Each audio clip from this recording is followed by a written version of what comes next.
ရှင်တန်ရတာပင်ပန်းလွန်းတယ်လို့ထင်ရင်ဒါလေးကိုပြန်သတိရပေးပါ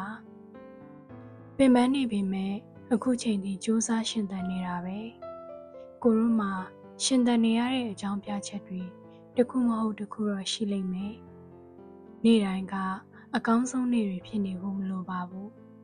နေသားတဲ့နေ့ရှိသလိုမိုးရွာတဲ့နေ့လည်းရှိတာပဲလေဒီတစ်ပတ်ကိုလည်းမင်းစူးစမ်းဖြတ်တန်းခဲ့ပြီး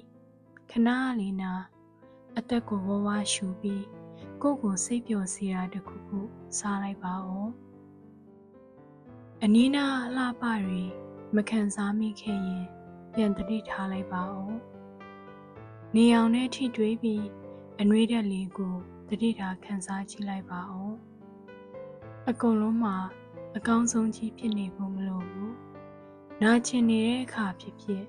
ပျော်ရွှင်နေတဲ့အခါဖြစ်ဖြစ်မင်္ဂလာမေတ္တာတွေခံစားခွင့်ရှိဖို့ထိုက်တန်တာပဲစိတ်ရည်ချမ်းမှုတွေကိုခံစားဖို့ထိုက်တန်တာပဲပင်ပန်းနေရင်ကောင်းကောင်းအနားယူလိုက်ပါဦး